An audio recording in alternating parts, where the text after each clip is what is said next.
What is good, YouTube? What is good, Facebook? We're here once again live on a Wednesday night, man. Welcome in to Last Word Productions. I'm your host, Tavares Wilson. Hey, as you all know, I always get the last word, man. So we're here tonight. Got my boy Breeze with me yet again. How you feeling tonight, bro? I'm chilling, man. What's the word, bro? How you feeling? Good, bro. I'm good. So a lot to discuss, man. A lot has transpired. A lot has happened in the sports world of late.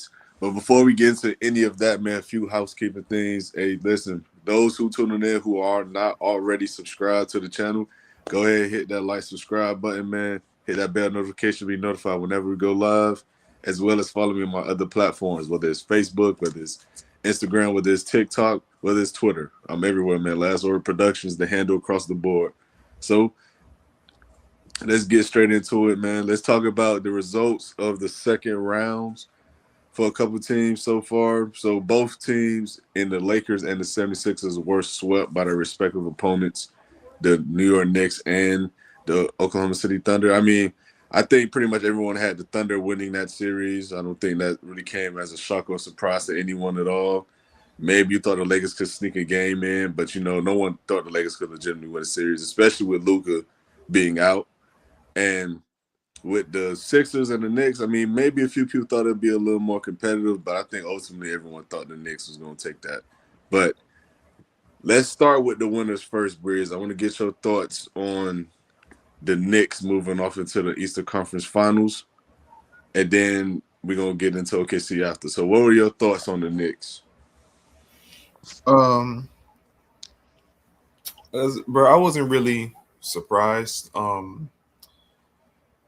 I figured it would be competitive. I think they will win a game or two, and they were in prime position to win a game or two, but they just didn't execute down the stretch. But the fashion in which they lost the last game, I did not expect that onslaught that happened. I did not expect that. Like, Jesus. Losing by 30, Yeah. 144 put up on you. At one point, it was at 40 points. Like, bro, they had like 12 3-pointers in the first quarter, bro. Like, that was just one of those nights, bro. And I can't say it's one of those nights because this is the second night they had like that in the playoffs. Remember the last game against the Hawks? But I said the last like 5 out of 7 games they played, bro, they've been on a heater, bro.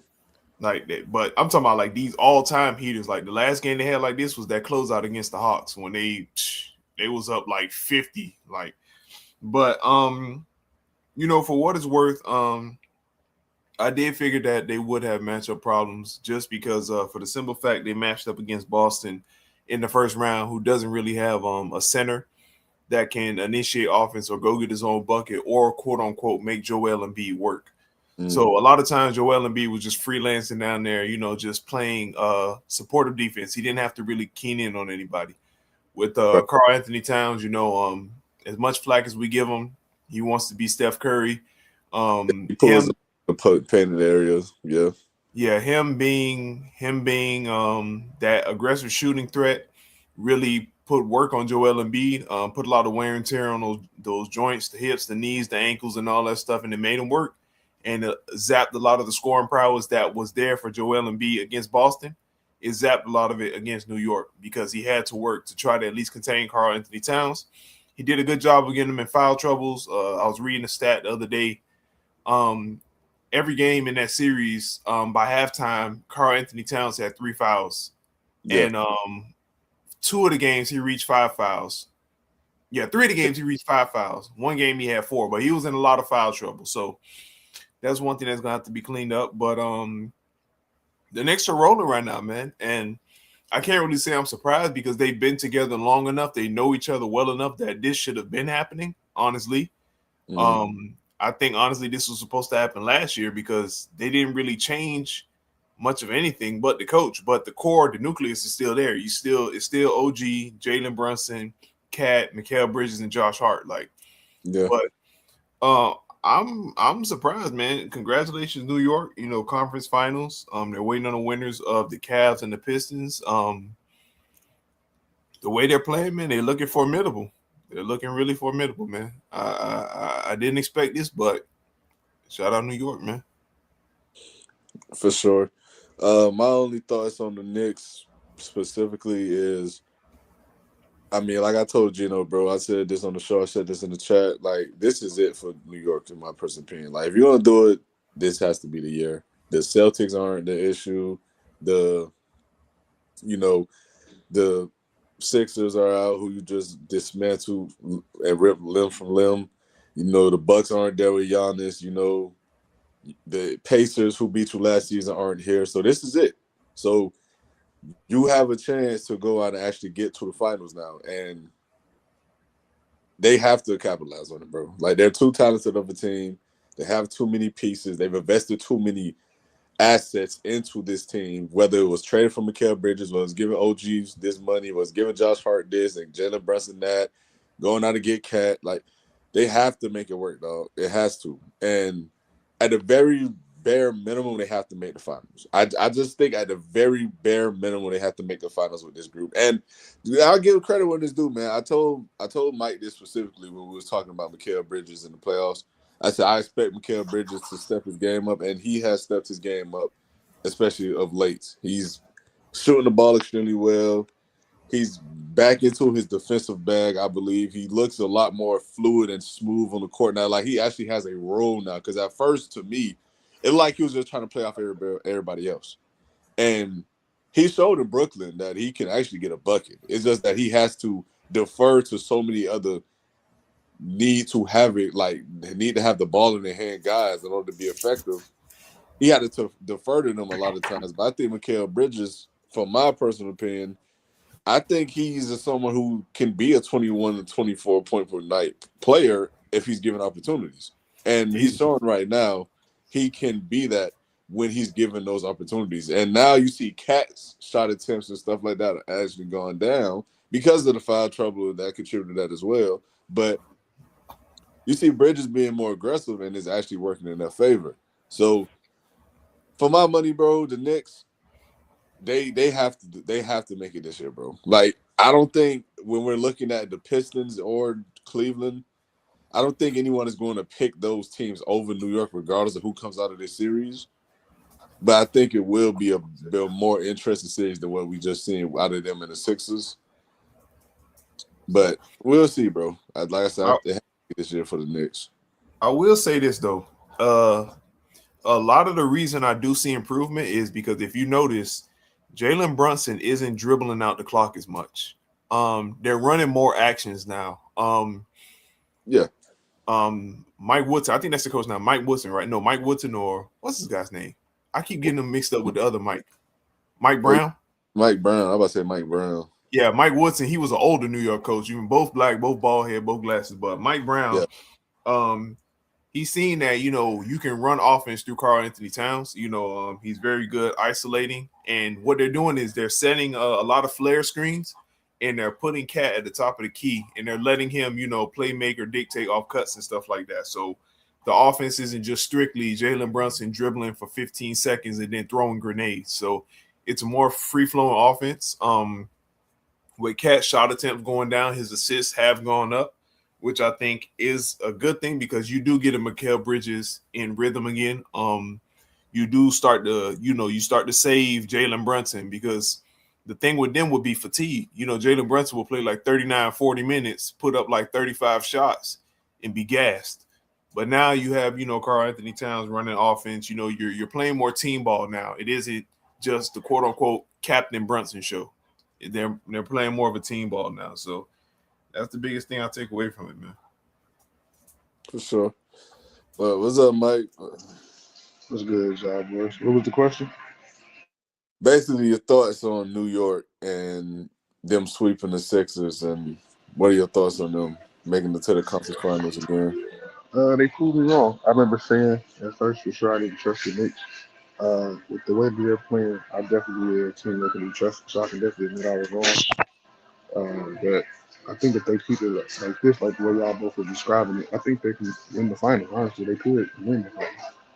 Everybody's involved. Everybody feels a part of the offense and defense. The fast breaks, the ball movement, the shooting. If they can keep this level of play up, obviously they don't have to hit 20 out of 23 threes and no crazy shit like that. But if they can just be consistent with knocking down open shots and opportunities, breaking down defenders off the dribble, getting to the basket, driving kicks, and making those shots, I think they'll be fine, bro. There's really not another team I can definitively say it's just light years ahead of them, except for maybe OKC or San Antonio slightly. But even then, they can still beat those teams. Okay. I mean, I don't know about being OKC, but we'll see.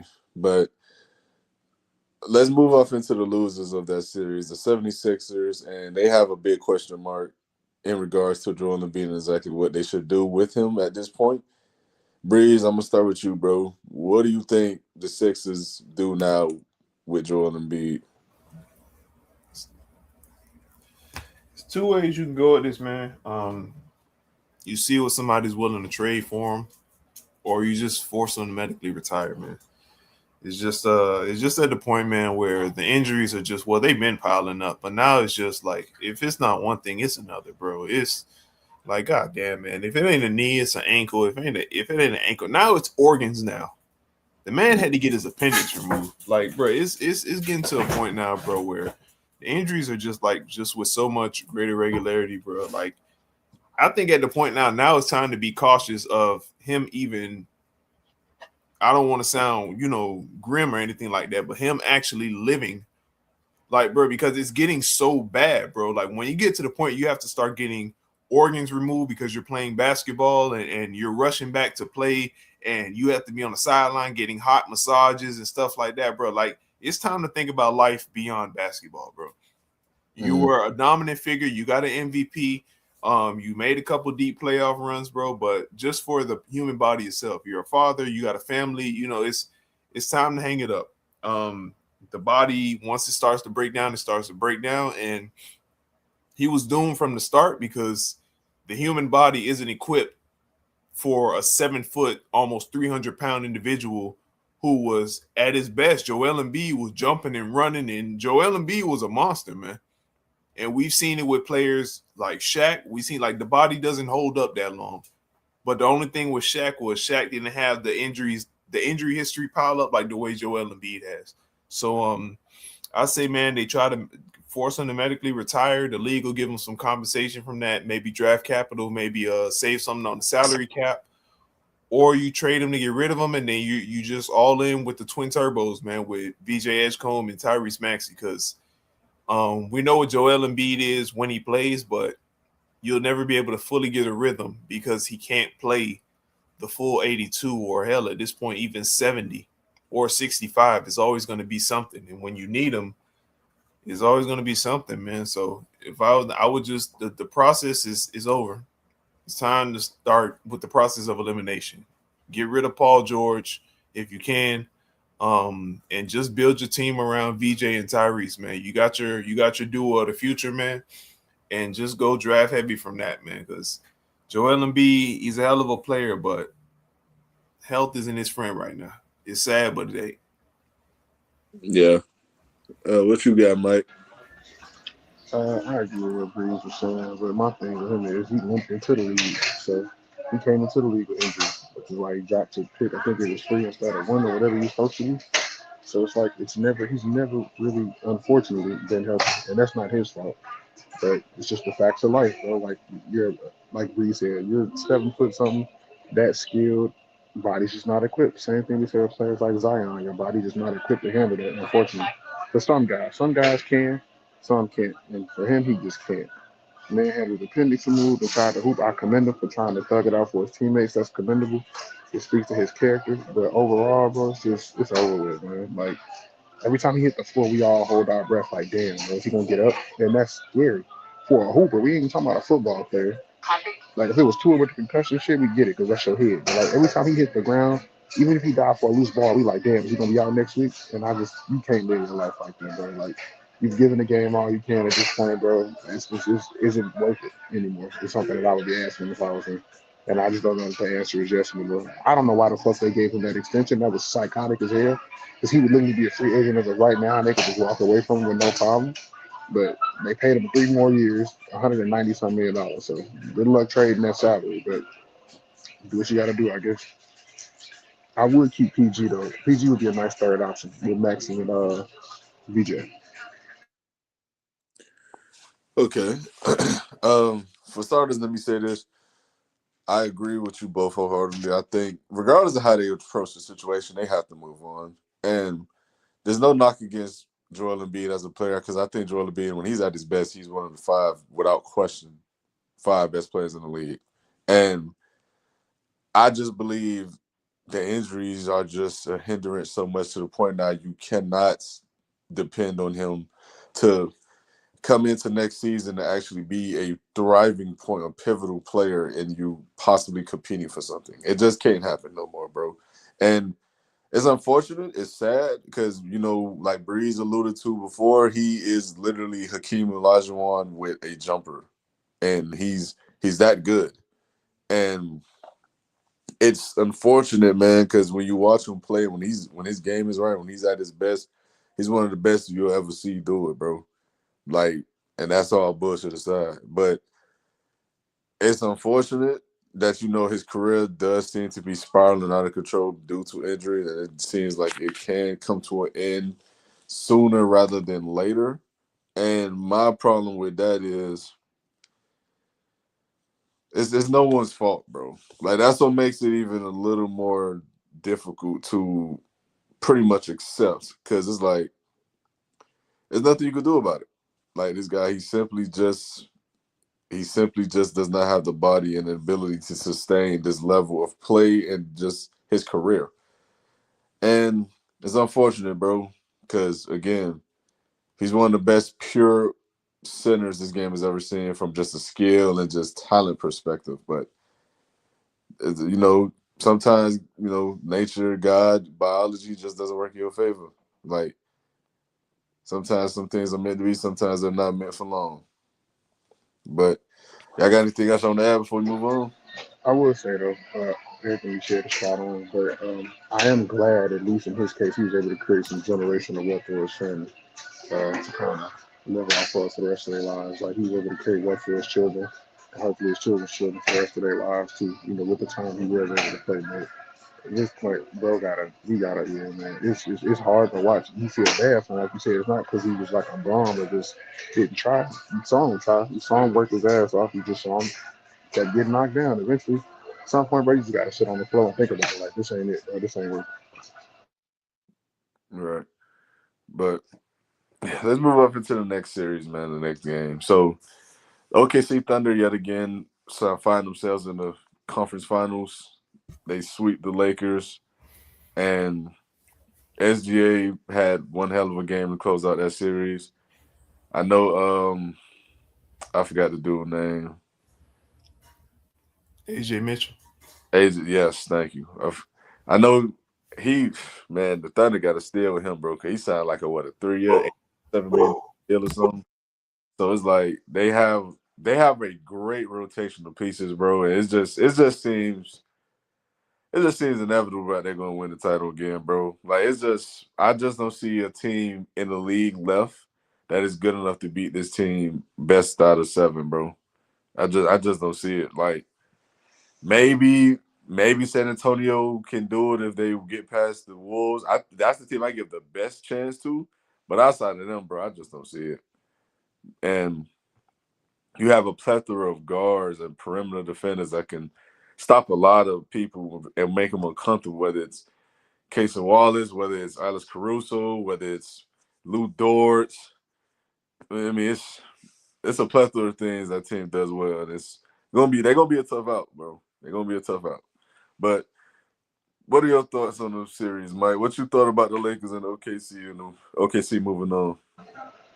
I really was hoping they could at least get a game. We all picked OKC to win. We didn't have enough. Honestly, that game was the best game I've seen. Both teams played really well. That shit was back and forth the entire game, literally to the very end. But ultimately, like you said, Shea had his best game. He really hadn't done anything in that whole series until that game, but he hadn't needed to either. So it's not like it wasn't a lack of trying per se. He didn't need to be Shea. You had motherfuckers like AJ Mitchell off the blue cooking, Jeremy McCain playing off the bench damn near not missing at all. So it's like every series or every other game where they got a different person contributing, bro, a different person going off, a different person snapping. You like, damn, who was that? Or where they get him from? Or who's that kid? Who's this guy? Who's that guy? Every single game, bro. And it's just overwhelming for teams, bro. Like you said, only team I think that really beat them is San Antonio. Even though I picked Minnesota to win their series, for the sake of it not being like a boring conference final, I almost prefer that San Antonio win now just because I know that they have the two-way players at all five positions to be able to compete with OKC. But we'll see, man. They're a deep team, bro. They got players. They develop talent really well. Their player development style is to be commended tremendously for sure. And the scouting department, growth excellent. They got 13 damn draft picks over the next like 5 years. They got like 13 first round picks, 16 second round picks. It's crazy, bro. I ain't never seen nothing like it. As far as a building a team standpoint, it's a masterclass. For sure. I agree with that wholeheartedly. What you got, Breeze? Yeah, man. The series, it went exactly the way we expected it to go. We knew the Lakers, even with Luka Doncic there, we knew with all the deficiencies and everything that they had, that it was going to be an uphill battle for them. So losing, your best scorer, the guy who can, literally just go for 40 points every game and you still find a way to lose, without him, you just don't have a fighting chance. But I didn't really just expect much of it. Congratulations to the Thunder. I'm interested to see moving forward how the second apron with the salary cap affects them. I don't know if y'all remember. Well, of course, it's recent memory. Y'all remember, but when Boston won the championship, the following year they had to gut the roster because of the second apron that the CBA signed. It's basically like salary cap restrictions and all that. So you got SGA on max, you got Jalen Williams on max, you got Chet Holmgren on max, you got a bunch of pieces. So I'm interested to see when the second apron kicks in what it's going to do to that team. Yeah, you have compensation to replace a lot of those pieces, but some pieces on those teams I just don't think are that easily replaceable. Like Isaiah Hartenstein, I don't think he's easily replaceable. Mm. Alex Caruso, he's not easily replaceable. AJ Mitchell, in a sense, he's not easily replaceable. Like people just think because you have this accumulation of draft picks that you can just oh, I'm gonna draft this guy and bring him in. He's gonna those are pivotal pieces, man. Alex Caruso is a two-time champion for a reason. Hartenstein is one of the best passing bigs in the NBA today. We see AJ Mitchell on the heater, so it's going to be interesting to see how they, maneuver and moving forward. I just know myself, it gutted the roster. Like, bro, we got rid of everything. Drew Holiday, Porzingis, Robert Williams, Al Horford. Like, it was so much that had to be done to get under the salary cap. So, but I do think the Spurs are that team that match up with them well because of Wemby. The only thing I am concerned about moving forward is possibly Lou Dort doing the dirty shit. Like that guy. I don't know, man. Like I'm watching him, play against the Lakers, play against all the other team. He pushing star players. Like it's he's doing like little sneaky dirty shit, bro. Like for some reason, either the refs are turning a blind eye or they just refuse to catch it. But they are battle testing, man. They are champions, and I'm eager to see how the rest of the season pans out, man. All right. Uh, like I said, bro, like this team is gonna be a tough out, bro. It's point blank period. It's gonna be a tough out. But let's move off into the loser side with the Lakers, and it's a lot of the Lakers we'll have to discuss. I want to start with the Lakers coaching with JJ Redick and his decisions down the stretch of that game. For example, with Rui Hachimura not being in the lineup for probably the most, well, not probably, the most important possession of that game in terms of offensive possession, and as well as the fact that do you all believe that was an offense that was fireable? So I'm gonna start with you, Mike. What you think, bro? I think honestly, outside of that Rui decision, JJ did the best he possibly could do. To be honest, he tried different lineups. He tried to give players opportunity to contribute. He tried to fight through the DeAndre Ayton bullshit for as long as he could. But for your coach to literally be on national TV looking at other coaches like, I can't play him, and he's not wrong. That shit is embarrassing. But other than the Rui thing, bro, honestly, I didn't really have any problems with anything JJ did that series. I think that was definitely the most egregious. I wouldn't say it's fireable, because they was losing the series regardless. But I mean, it definitely was bad. It had me scratching my head considering all the proper adjustments I thought he had made all series up to that point. Mm. Well, what you think, Bruce? Um,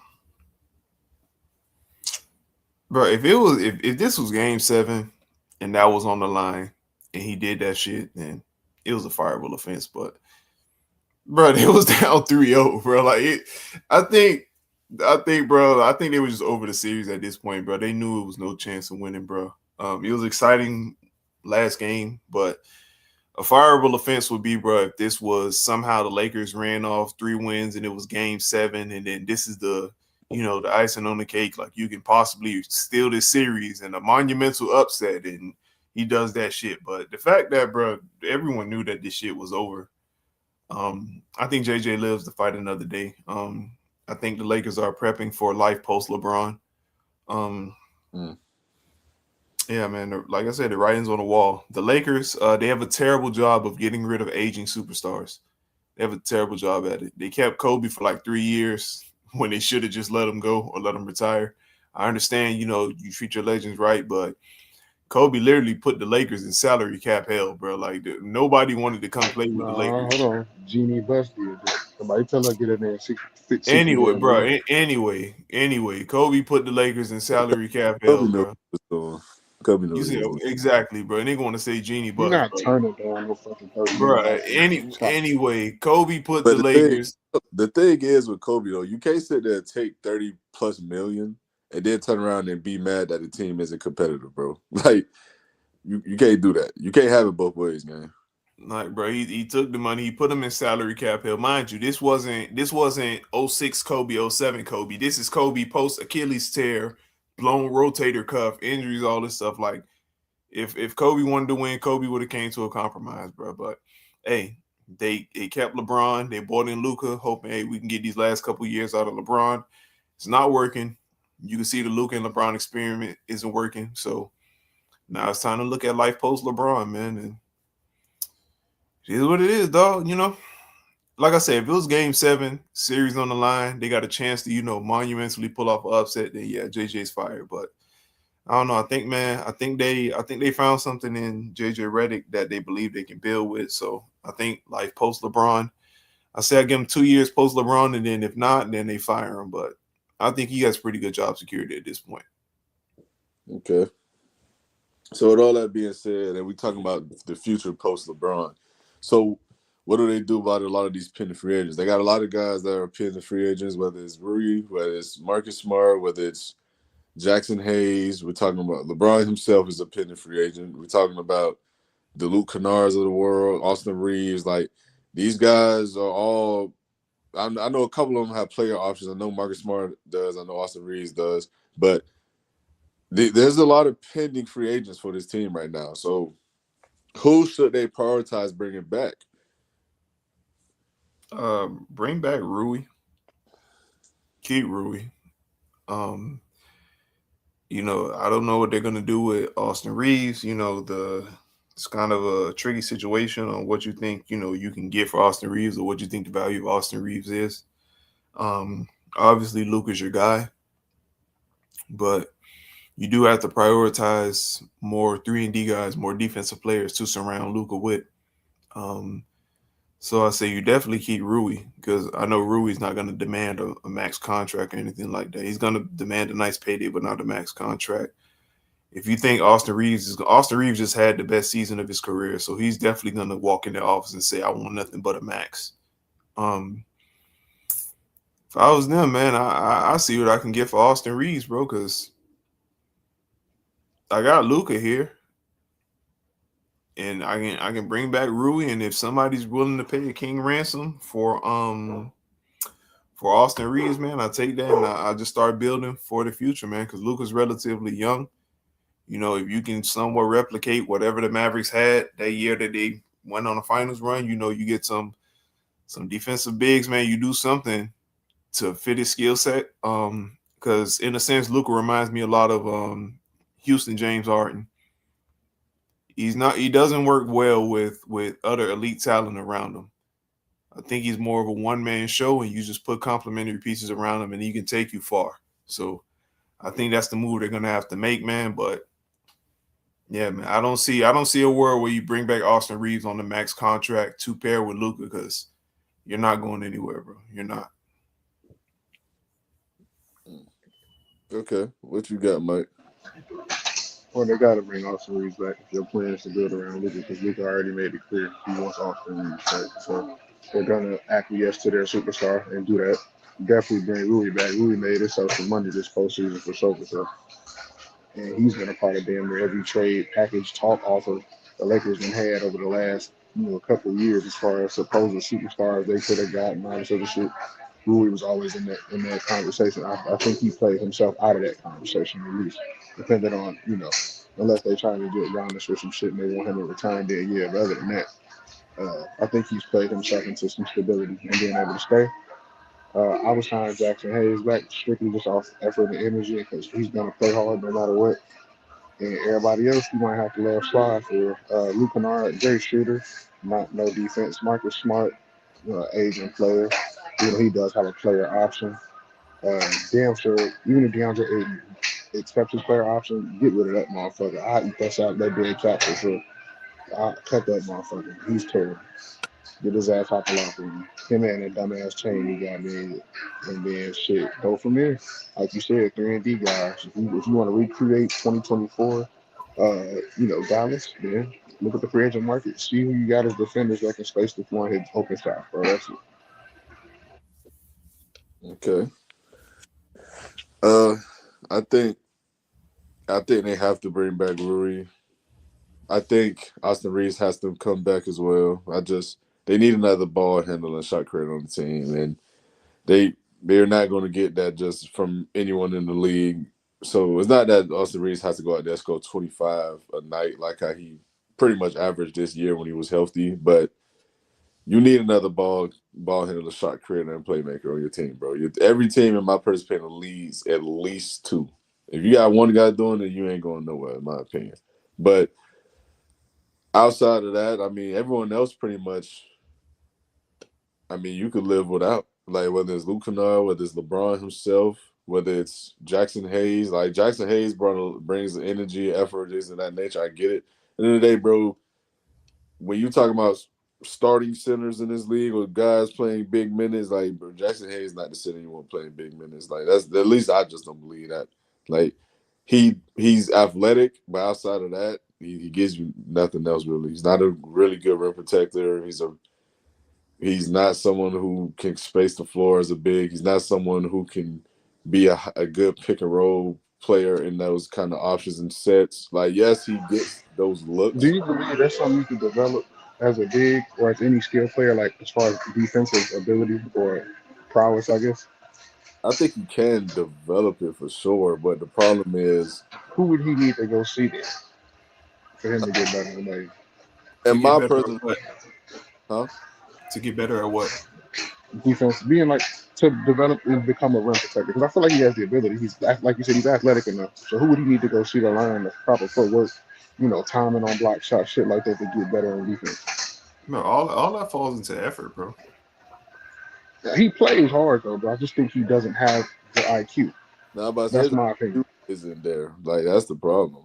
Like, his IQ not there, the awareness, and because when you watch him play, bro, sometimes he just look lost. Like, he gets Yeah, he beat. does look confused at times. So I agree.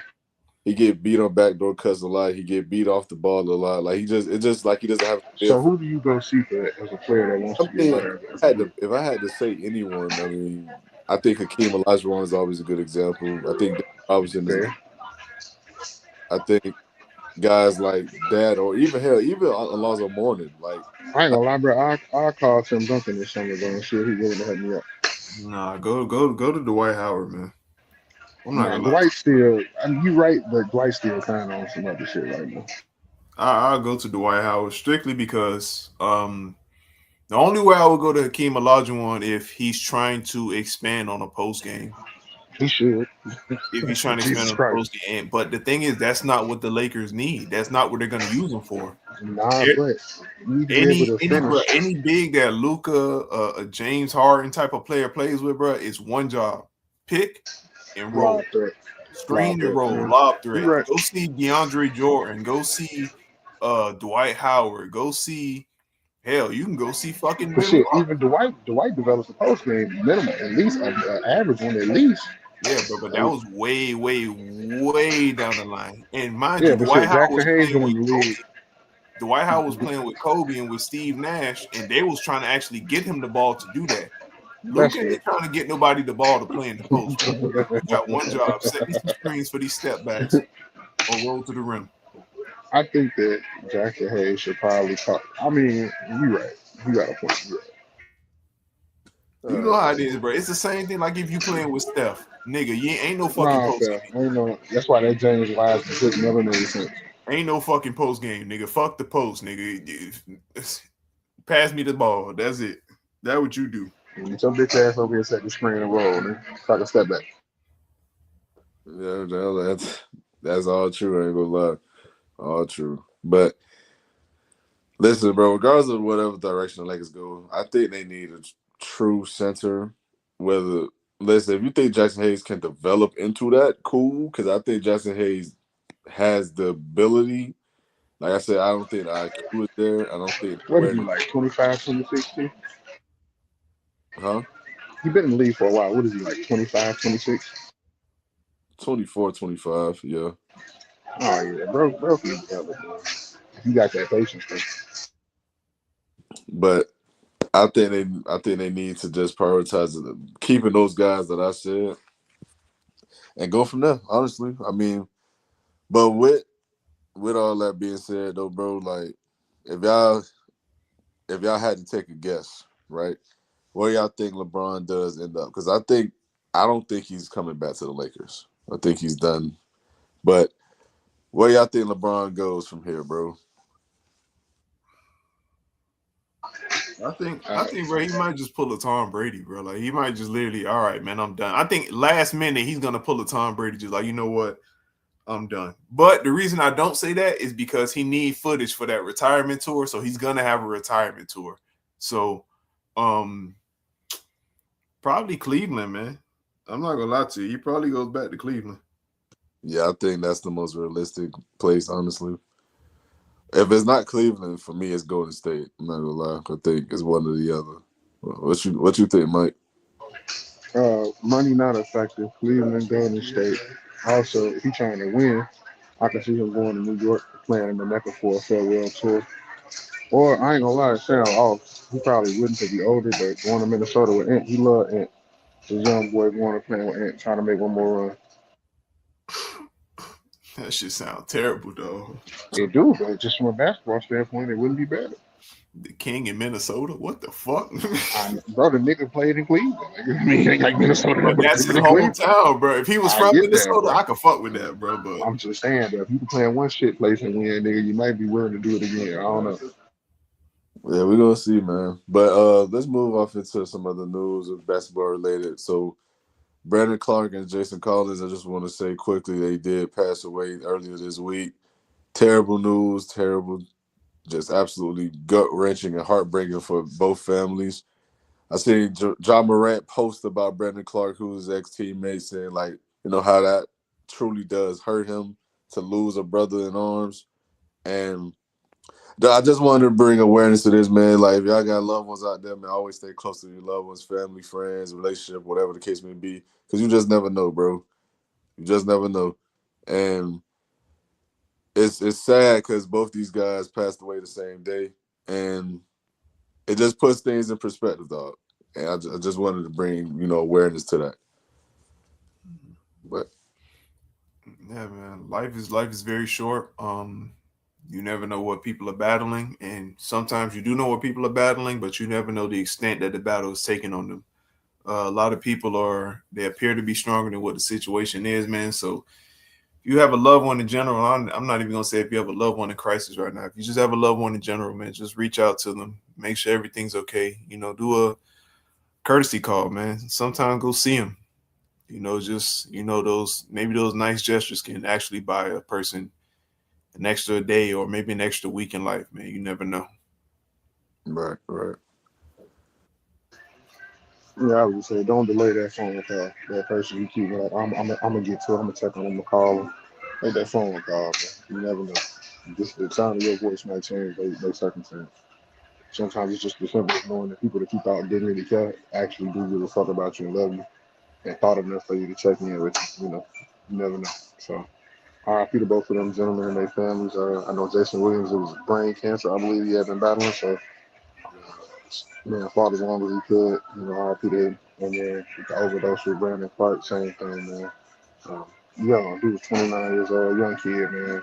So, RIP to both of them gentlemen. Right. It's just terrible, bro. Honestly, it breaks my heart, bro. Like just seeing these young athletes, bro. We done seen with guys in the NFL, guys in the NBA.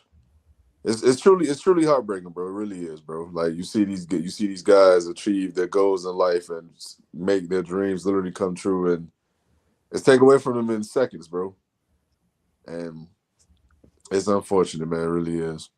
But I want to move off into the NFL, and I want to speak on the Chargers signing David Njoku, and I want to get y'all thoughts on that move and what y'all think it would do for Justin Herbert and the Chargers. So, Breeze, I'm gonna start with you, bro. What you got based on upon that? What you think is gonna happen? I mean, I just think you're just adding depth to your team at this point.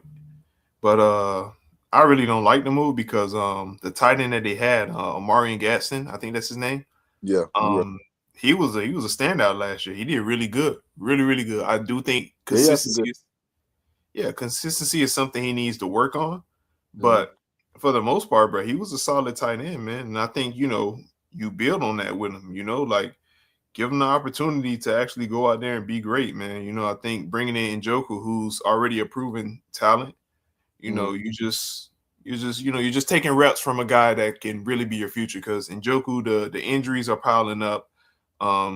He's a bit older. The I wouldn't say the writing is on the wall for him, but he's further along than he is behind. Right. So, but yeah, Yeah. when you got a young rookie tight end like that, you could be bringing him in to mentor him. Like, Njoku could be a good mentor.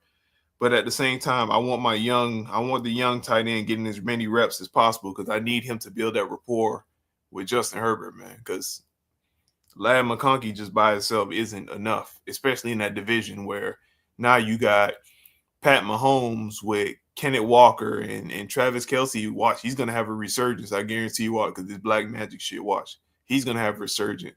Bo Nix now he got Jalen Waddle and he got Evan, not Evan Ingram. Who's the tight end for them? That is Evan. You're Oh, right. Nah, that shit. Evan Ingram and the Raiders now, Brock Bowers, and bro, you just got so much going on in that division. You need everything that you have on your roster to actually grow into fruition. So, I'm not trying to take any shots at the young man's hand, bro. I need him at his peak. So, I like the move from a depth standpoint because you can never have too much, talent on your roster. But I think this is more of a mentorship move. I think maybe he's gonna learn a lot from Njoku. Okay. What you got, Mike? I think it's irrelevant, personally. I mean, unless he gonna get healthy. But I mean, I get it. You having injuries and you're in Cleveland, cold ass Cleveland, that probably ain't helping. So maybe the California sun are doing some good. But other than that, I mean, it ain't doing it. You added another injury prone player to your roster. So, I mean, it's not helping. It really ain't doing much for Justin. Okay. For me, it's not a real goalpost mover or needle mover for me either. So it's like I think David Njoku's a solid tight end. I think he, for a large portion of his career, was always consistent, and he was working his way in that top 10, top 8 tight end discussions pretty consistently. This is a guy that's a Pro Bowler. This is a guy that's athletic, former basketball player. He plays well with the ball in his hand. He's a decent blocker. So solid move from depth. I agree with Breeze on that. But I'm not moved by it by any means. I mean, I don't feel any better about the Chargers. And as far as their division go, I mean, bro, it's gonna be uphill battles from here on out, bro. Like they gotta start spending some of this cap money against some actual names in a bit that's gonna make a difference. But we're gonna see. But I want to speak on the Brees Hall extension. And the reason I want to speak on this extension, I think this sets the tone yet again that running backs are actually, being appreciated because he signed a 3-year deal worth 45, almost $46 million with 29 million in guarantees. So that's roughly what, almost 16 million a year. Yeah, about 16. So this is this is starting to me, it's starting to feel like running backs are getting back their value in the market, especially when you talk about a guy like Brees Hall, because this wasn't a guy who's exactly lit the world on fire these last couple of years. In fact, I think he's lost a step this last season that I've seen him, but he's still very good, dynamic back when he has the ball and when he's healthy. But at the end of the day, him signing this contract, to me, it shows that they're finally putting more value and respect on the running back position, just than just viewing it as a revolving door position that you could just replace every 3-4 years. So I'm glad to see that, man. So what are your thoughts on it, Mike? What you got? I'm happy for him individually. You know, he went through a lot. Like he spoke on Klein, like he signed an extension just for ACL injury, and you Mm, never know. Like we know it's with modern medicine, ACLs aren't the like death sentence they used to be, but it still can cost you. You know, it right. can still cost you a step and cost you. So I'm happy for him personally that he got paid. I do think this shows the versatility pays. Like at playing running back at this point going forward, you got to be able to run, you got to be able to catch, and you need to be able to pick up and pass, bro. Bottom line, if you want to get paid. And the guys that have gotten paid at the top of their game, like a CMC or a Bijan, are guys that, you know, have done that. They can show you they can consistently do those things. And with him getting paid, I hope that he stays healthy and just has success. It's hard because, you know, the Jets are the Jets, but I hope that he at least individually enjoys some success over the duration of his career. Okay. What you got, Breeze? I really think the drop off or decline was just basically because he's on the jet, bro. Like he's playing for the Jets, man. Jets really didn't have much to work with last year, and then they hired a defensive minded head coach. So Mm, offense wasn't always going to be a priority there, and he was with a quarterback who, let's be real, man, the quarterback was arguably the best running back on the team, bro. Like it wasn't a system conducive to results. And I think now, for what it's worth, we know Geno Smith hasn't been great. He hasn't been like this, super elite quarterback. But for what we know, Geno Smith can play quarterback, man. He had a shitty situation with the Raiders, but we know he can play quarterback. We know, for what it's worth, he can get the ball down the field. He can read the defense. He can do some things, bro. Just the Raiders situation was just so terrible. It made him look worse than what he really was, honestly, in my opinion. I know I'm not saying he's like a Pro Bowler again, but I think that Raiders job, along with the OCs and Chip Kelly and all that shit going on, yeah, bro. yeah. I agree. I agree. Yeah, but I think the situation will look better because he has someone now who can actually get him the ball in space. Because people forget Brees Hall is a damn good receiving back. Like he's a damn good receiving back. So I think Geno, throwing him a couple screens, just the threat of Geno in the backfield. You can't solely focus the defense on Brees Hall, and you got some weapons there. You got the tight end out of Oregon there. Garrett Wilson's going to be back. Adonai Mitchell. They revamped the O line, so I expect to see improvement. I don't expect to see division winners or none of that shit, but I expect to see improvement. So I do think it'll be better. Right. I agree. I agree. So let me ask y'all this before we move on into the final segment. So we are nearing the news, well, not nearing, but we are still hearing the whispers, and it's actually pretty much confirmed at this point that the Patriots will be traded for AJ Brown post June 1st. So with that being the case, are y'all under the belief now that the Patriots can possibly get back to the Super Bowl? No, not this year anyway. There's too many other teams in the AFC that are improved drastically. Just adding AJ is not going to be enough. We still got to see if Will Campbell can actually play tackle first before I say something like that. Okay, what you think, Breeze? I mean, it's definitely gonna be an uphill battle now because the things are switched now. Last year they had one of the easiest schedules. Yeah. This year their schedule is arguably one of the most difficult. So we're gonna Yeah. see. We're gonna talk Um, about schedules tomorrow too, guys. So if y'all tuning in, Y'all make sure y'all tune into that because schedules they'll officially drop tomorrow. But go ahead, Breeze. We're gonna see if they were just one season wonders on the Cinderella ride, or or they can make shit happen, man. As far as making it back to the Super Bowl, man, I do think the AFC is stacked. If they were gonna do it, last year was the year. Lamar Jackson was out, Josh Allen was out, Pat Mahomes went down. I think that was the year to do it, and they got there, but they just didn't close the deal. So I do think they'll have a solid season. I think maybe 10 wins, 10, 11 wins. That's being generous. But as far as just making that run to the Super Bowl, man, like Mike said, it's all predicated on if that offensive line can protect Drake May. Because boy. And shit, we don't even know if they're gonna have their head coach at this point. The shit this goofball got going on, fucking up the game and shit. So that's all that shit gonna lead into the team too. Freak man, Vrabel. Crazy, man. I think Mike Vrabel a damn good coach though. But hey, he a freak though. He's just dumb as hell. It's always some wild shit going on in New I just don't England. understand why a nigga 6'5" think he can hide in a bar, bro. I just don't understand. And then what city were they in? Were they in New England?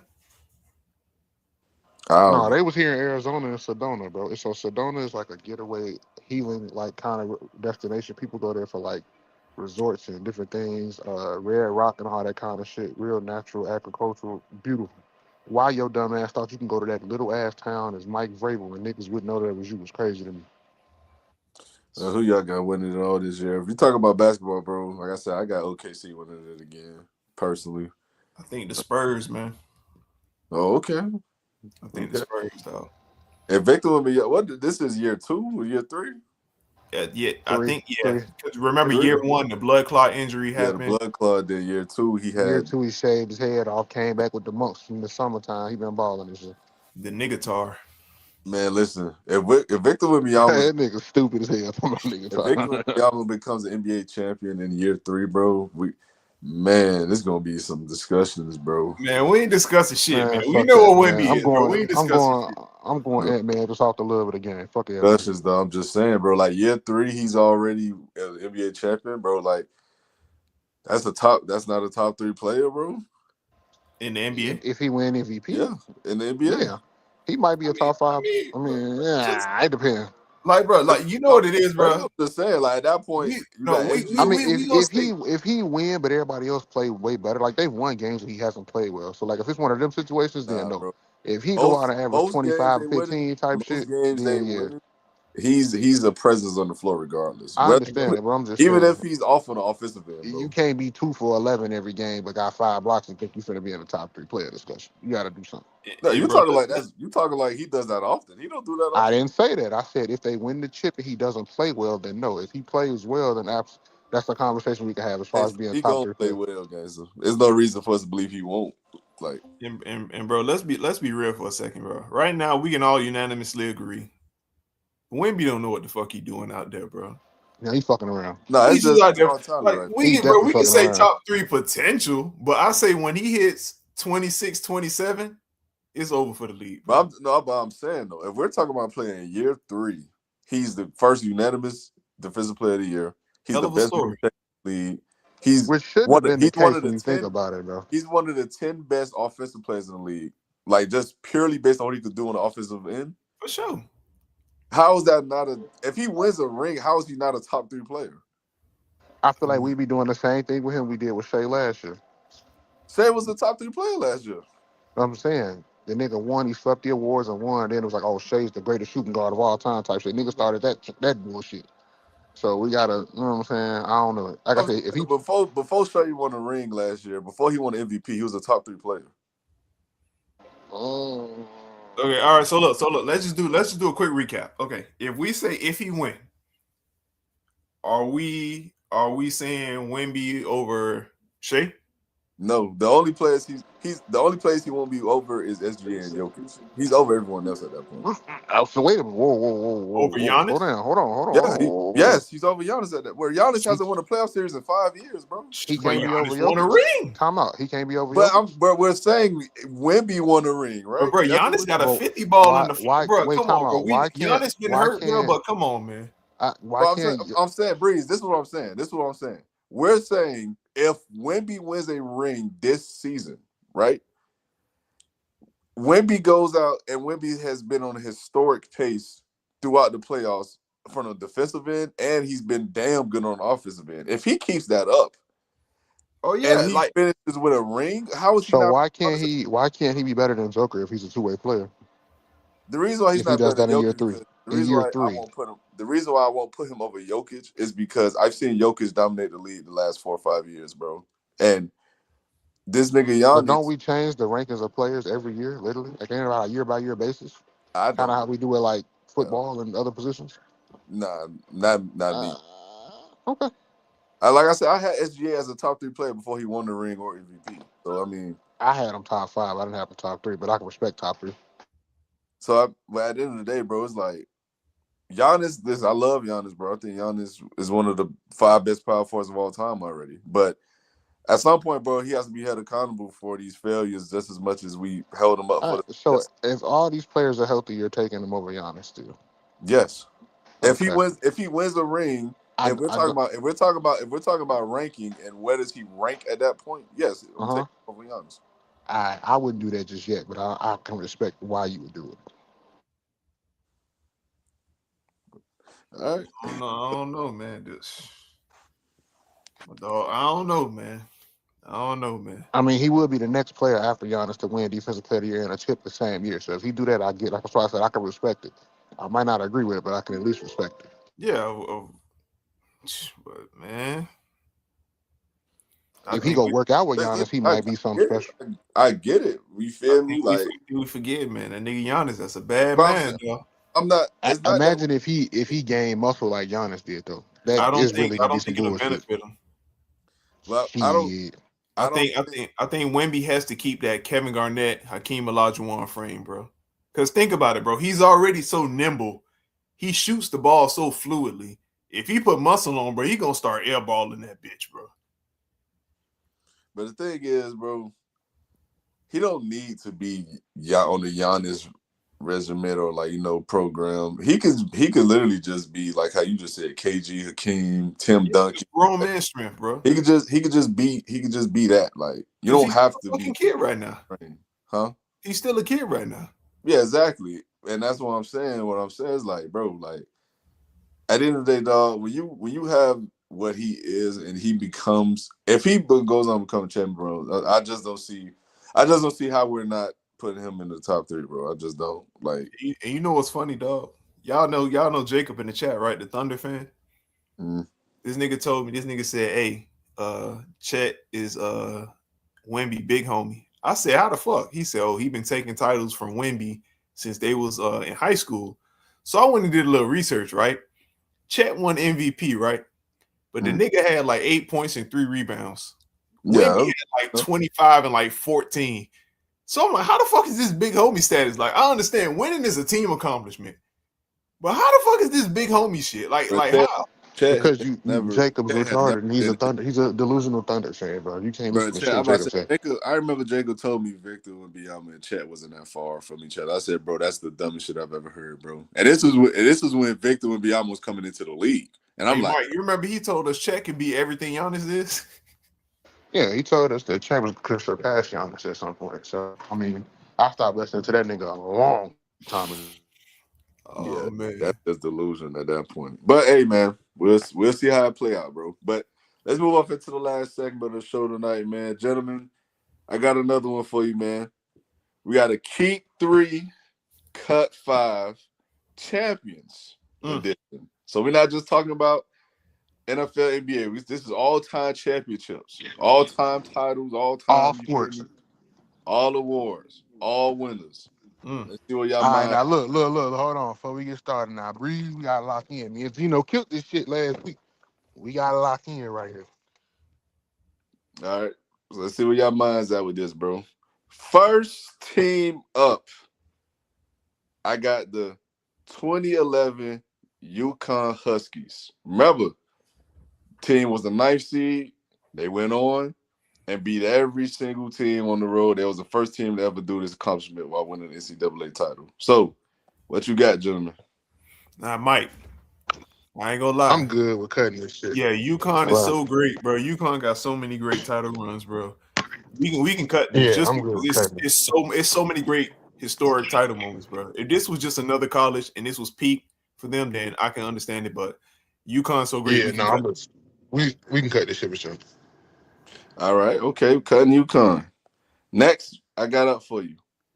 I got 2017 Australian opener Serena Williams winning it all while pregnant. That's the GOAT, bro. We got to, bro. With the baby in her stomach, bro. With the baby in her stomach, We doing all championships across all sports, correct? bro. With the baby in her stomach, bro. I get it, brother, but we talking about all time. Bro, with the baby The in her entire stomach, bro. existence of championships, bro. Mike, she got a baby in her stomach, dog.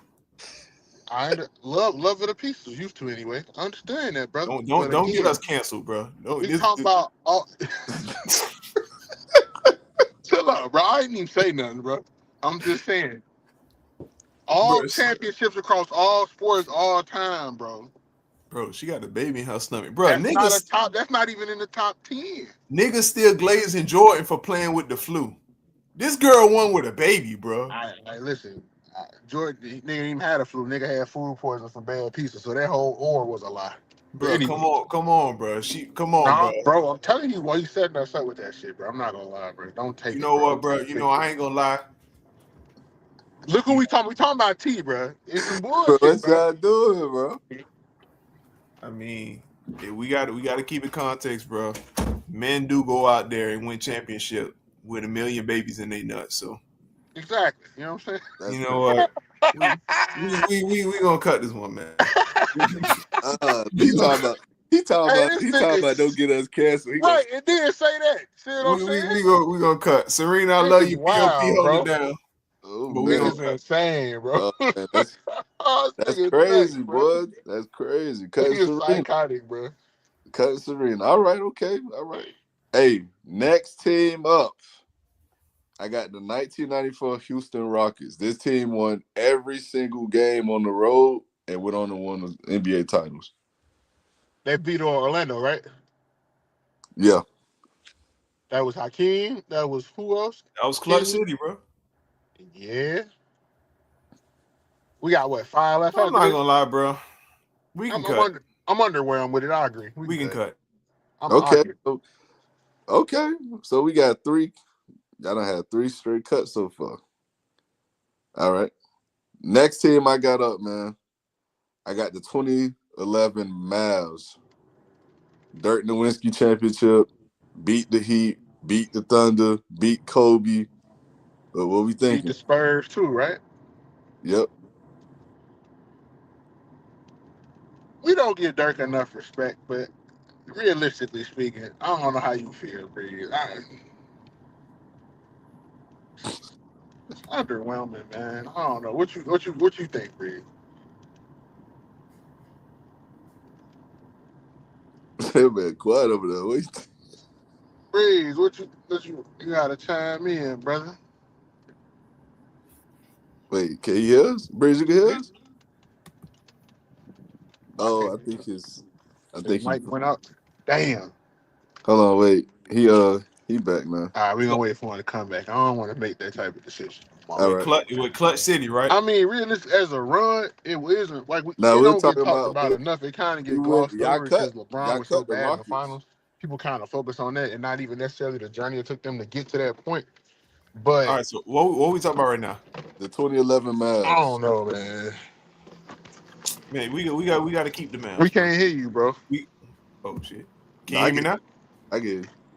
What the hell? See, they trying to sabotage. Look at Stream, y'all trying to sabotage the You keep can three see, you cut can hear me, five. right?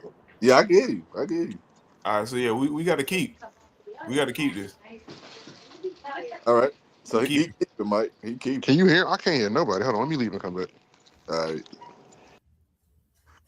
All right. So you keep him. Mike said he was trying to see what you was trying to do. So I'm gonna see what he want to do once he join back up. So we got one keep for the 2011 Mavs, man. Again, that team went on. They beat the Spurs and beat the Lakers. They beat OKC, and they also beat the Heat in the finals. That's the key to contest for everybody. So he keep it, Mike. So what you doing? You hear me? I can hear you now. I can hear you too. Breeze, say something. We keep it. All right, baby. You want to keep it? Yeah, we keep it, dog. All right, fuck it. I'm rocking with my boy. Then we gonna keep All right. So we keeping the 2011 Mavs, bro. All right. Next championship up, we got the it. Thank you. 2007 New York Giants, man. Hey, the football Oh helmet. my god, that overrated ass. They did beat the GOAT, dog. I get it, bro, but that shit was so fucking overrated, bro. They was average as fuck all year, bro. Hey, man, Like I went on get it, bro. a Super I Bowl get it. run. When it mattered most, like niggas was like, when it mattered the most, I get it. It was the playoffs, Super Bowl, helmet catch, all that cool shit. But them niggas were literally average all year long. Hey, So what we y'all can cut, doing? dude. We can cut. We can cut them hoes, man. All right. So cutting the 2007 Giants, man. The ones who slayed the dragon. So y'all got one cut left. See niggas be putting extras on it now niggas feel Just saying, slay bro. the You got, drag. you got one cut left. You got one cut left, bro. You got one cut left. All right, what we Next got? team I got the 2016 Cleveland Cavaliers. Came back from 3-1. Keep. That's an easy keep. We ain't even got to argue that one, bro. Yeah, easy keep. All right. What we got? Two left. Yep, you got two left. All right. So next one I got for you. I got the 2000s US Open Tiger Woods. Ooh. Mmm. 2000s Tiger. This Made pre all the history. fences. Won the opening the least amount of holes than anyone else. I think it was 15. Oh, crazy. Got it. Yeah, it is crazy. But Got it. yeah, but he won by Got it. 15. He won by Won by 15. a lot. No, you're right. You're right. My fault. I gotta Nah, stop being childish. I say, bro. I say, you know what? I gotta stop being childish. You're right. My I fault. say we roll. We nah, never get rid of your youth, brother. Never. I say. I say we gamble, bro. I say we gamble. You want to gamble on this one? I say we gamble, man. I say we gamble. I'm rocking with my dog. Fucking man. We going all the way. All right, next up, bro. He naming the 28-3 Patriots, bro. so what we doing, bro? We cutting. We gonna Right? move on. We cutting it. We All gonna right, take so y'all keep the cut it. last one. Okay. All right. So listen, gentlemen, in this keep 3, cut 5, y'all chose to cut 2011 Yukon Huskies. Y'all Mm-hmm. chose to cut the 2017 Serena Williams pregnancy run. Crazy work, boy. Hey, Y'all, niggas trying to get all the female fans for the league. He talking y'all about the pregnancy chose to run. cut. Y'all chose to cut the 2007 New York Giants, the Huh? football helmet catch. Y'all Yeah, chose to cut the 1994 Houston Rockets. yeah.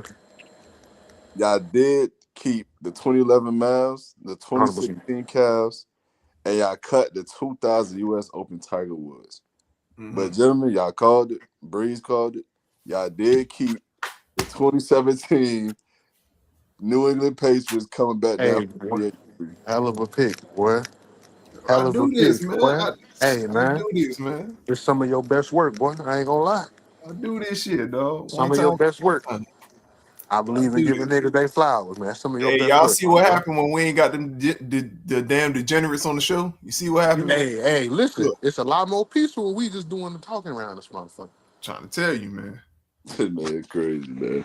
But listen, man, that'll be it for the show tonight, y'all. Appreciate y'all tuning in once again, man. If you like what you see, if you want to tune in more, we are live tomorrow night. Again, we will be discussing deep dives, NFL schedules, and toughness of these schedules, And we're gonna go through what games we're gonna be most excited for this coming season. So y'all be on the lookout for that, man.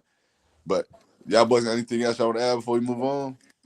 Nah, man, we back tomorrow. We finna do it again, man. This wasn't no fluke. We finna do it again. Hey, man, we appreciate y'all tuning in. We'll be back tomorrow, dog. All right, for sure. All right, y'all boys. Yo. Last.